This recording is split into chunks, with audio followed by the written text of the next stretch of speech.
Hello everyone and welcome to finally the last episode of these jeans. I'm sorry it took a little while longer, but as you will know, I have many more things that I do in life and life just kind of got in the way.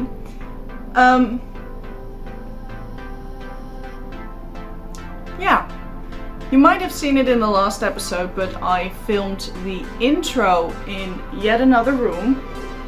Welcome.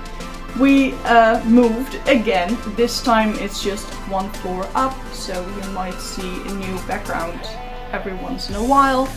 We also got a new desk on which I can sew, so that's great. It's movable in height electronically, so it's a great desk. Really happy with that. I also, you might have seen this, designed a new logo, which is already on my banner and also on my Instagram, is it? Yes, I think it's on my Instagram as well, and if it's not, it will be this afternoon because I just said that it would. I'm really wondering what you guys think of the new logo, so just let me know in the comments. Without any further ado, let's get into these jeans. It's a little bit of a shorter video. We're gonna do the hardware, rivets, button, and the hem. And then we're finally done, so let's get some materials. So the materials we'll be using today is the rivets, of course, those are these. I'm using an anvil and a rivet puncher, what's it called? I'll show you how to use these tools later. And then of course we'll have the button, the top stitching thread, and the regular thread is in my machine now. Did you hear that? That was the dog. Some chalk, an owl, and some scissors, and I'm using a little bit of leather. And the leather right now is the brown one, but I think I'm going to switch it to black because I don't know if the brown will look good with the black jeans, but you get the idea, and I might switch it later. Let's go. So what we're looking at right now is the placement of the button. I just grabbed the button and my chalk. I placed the button visually where I want it to be, and I just outlined the sides and the middle with chalk.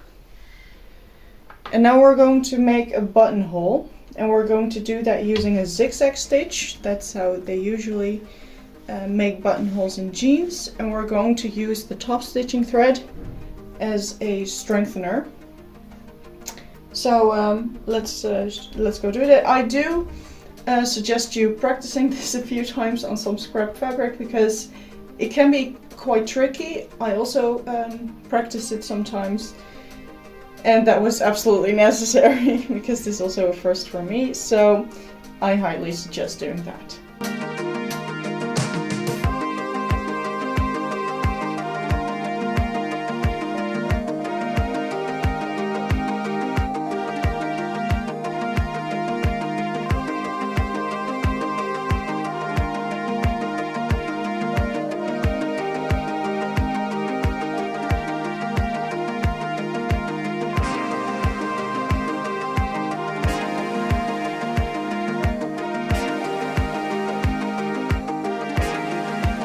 So let's cut off these loose threads,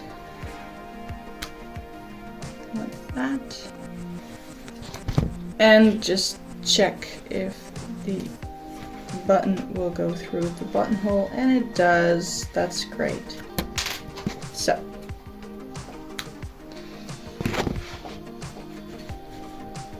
nice. Before I'm going to put in all the hardware, I want to finish everything else. So let's go do the hemline. In the hemline, I have 3 centimeters of seam allowance, so that means I'm going to fold it in 1 centimeter and then 2 centimeters, and I'm going to stitch right here with the right side facing me and with the top stitching thread in the machine.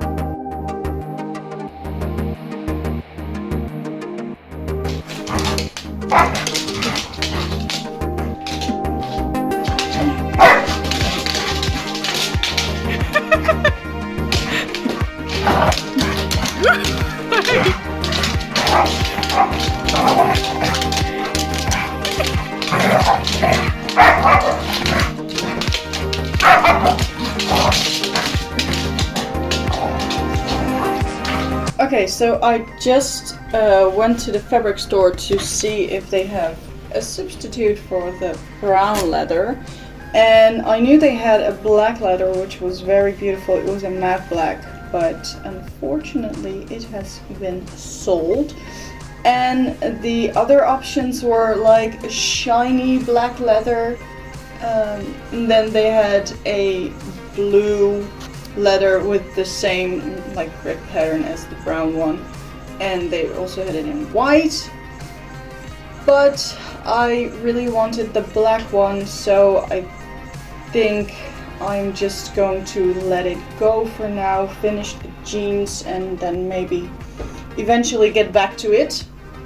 So until then, we're going to do the hardware. I'm going to turn the jeans around, and we're gonna start with the button. So what I'm going to be using is the back of the button and of course the front, an owl, a hammer, and I'm going to need a flat surface that I can hammer my way onto. So I think I'm going to move this to the ground.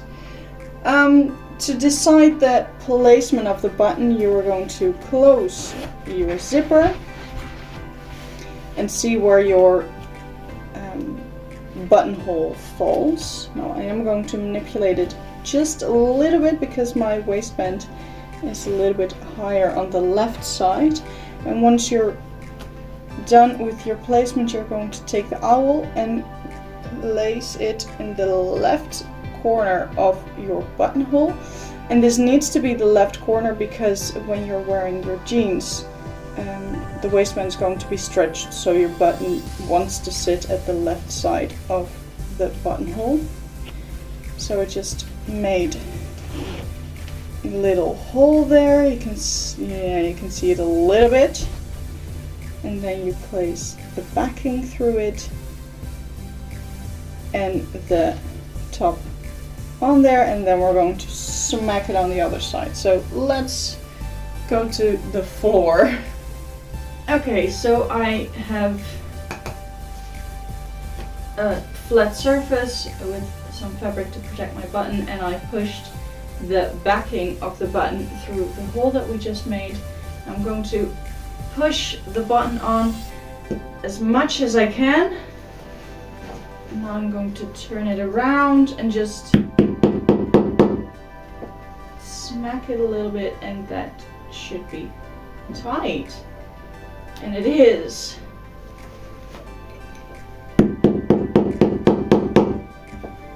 Great, that should do the trick. So now our fly front is finally done. Just like that. That looks good.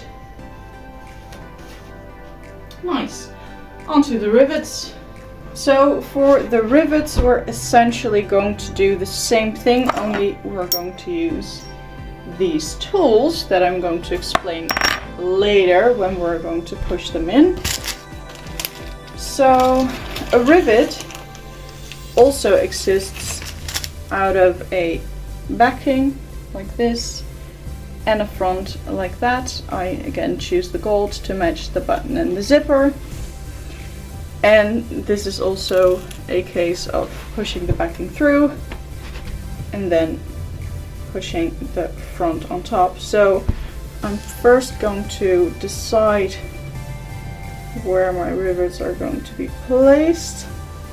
I want one right there. So I'm just going to put my owl in the corner and in the middle of the stitching and hope it goes through, because this is a lot of fabric. Yeah, it goes through. Great.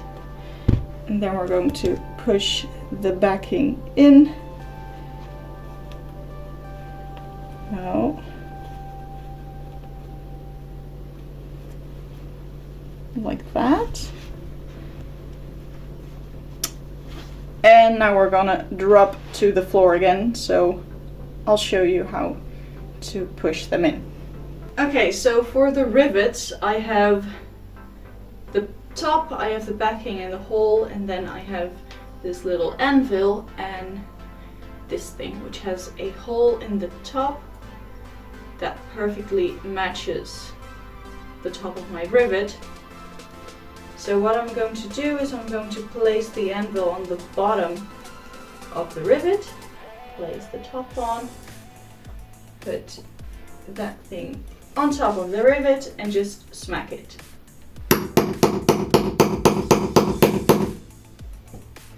Like that. And that's the rivet in place. Now I'm going to finish all the rivets and I'll be back with the end result. So here they are. I've already worn them, sorry. They were very interested at school at what I can do. So here they are, with the button closed, the rivets on the back, and we're finally done. I really don't know how to end these videos because, you know, done is done. It's kind of weird. You spend weeks and weeks of time making something you've never done before, because this was very new for me too. I've never made a pair of jeans. I've made pantaloons and dress pants and, you know, stuff like that, but never a pair of jeans, so this was also new for me and I don't know how to end it. So if you have suggestions for what I should do next, please leave them down below in the comments. I have some ideas, but if there's something you're very interested in, please let me know. I'd be very glad to do that. For more photos of the jeans, check my Instagram. The handle's the same as on YouTube. So I hope to see you soon, but until then, goodbye.